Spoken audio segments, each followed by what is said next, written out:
Vertical angle affects on the image of characters either positive or negative by low or high angle, and sometimes combined with long distance raises the tension in the scene like the Hitchcock high angle. In order to see the power of camera vertical angle, we stage several scenes using same character movement and different camera positions. In those scenes, we can see the low angle works well. It creates a sense of confidence. But the high angle does not diminish the character as we expected, and the Hitchcock high angle looks more like a CCTV. To strengthen the effect of camera, this time we force the character to look at the camera while he's working. The looking at the camera brings more involvement of the viewer and causes some interesting effects.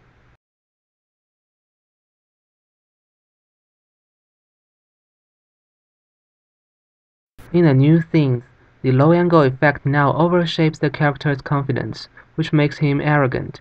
And since the character is aware of the camera, now we lose the Hitchcock high-angle effect at all. Let's see an extreme scene. Human talking. Now we choose a camera distance to a close-up one and try to make the viewer feel more involved. This scene can be told in different stories, like someone selling something to the viewer, introducing some new tool, discussing a difficult problem, or just teaching something.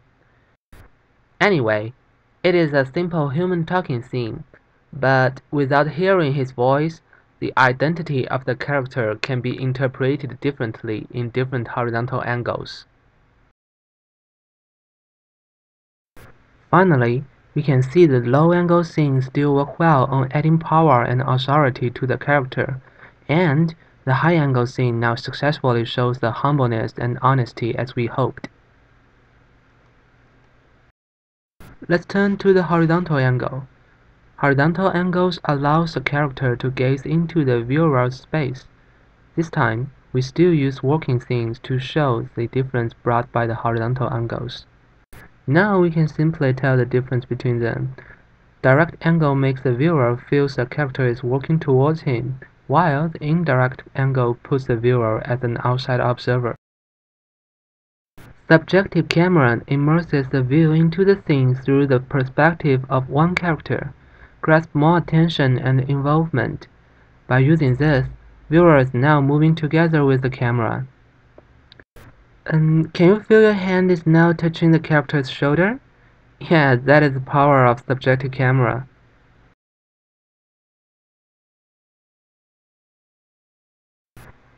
Camera angles are very important in video games, and we have modeled a character referenced from a Chinese RPG, and we can see the low angle effect is obvious, while the high angle effect is not as much as we expected.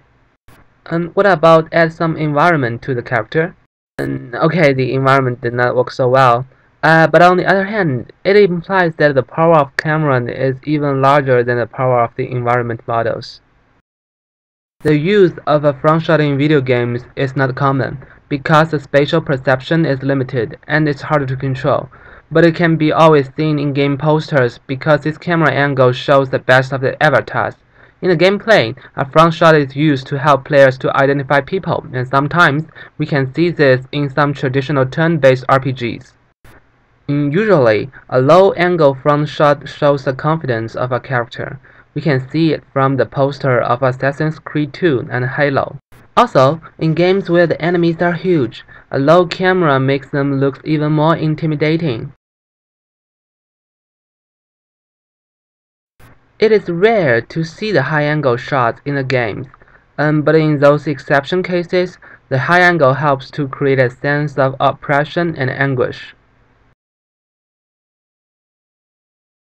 Backshot is the most common camera angle in games.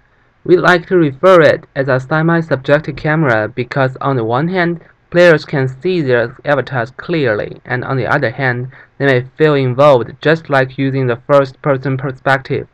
We can see this camera angle from most of the RPGs and car racing games. Over-shoulder camera is a special backshot angle. It makes players see through the character's eyes and feel part of the action. Usually, it is used in some conversation scenes and most of the first-person shooter games. At last, we provide a video called "The Knife" to illustrate the power of camera in video editing. This video conveys a hilarious mood of using and playing a knife, which is a rather violent and dangerous object in common sense. Through the contrast of subjective and objective camera, close-up and medium camera scope, and slow and fast keyframe play, tension of the scene rises as traditional interpretation of knives and then falls into a relaxed comedy back and forth. In the video, subjective camera brings the viewer to the knife holder's perspective with more immersion on actions. Many scenes are shown without the knife holder's face, emphasizing horror and tension on the knife and the hand and arm holding. Some close-up scenes perform the same functionality. Some scenes enclose more space for the character, adding humor and reducing mystery. And some scenes are rotated 90 degrees counterclockwise to attract more attention.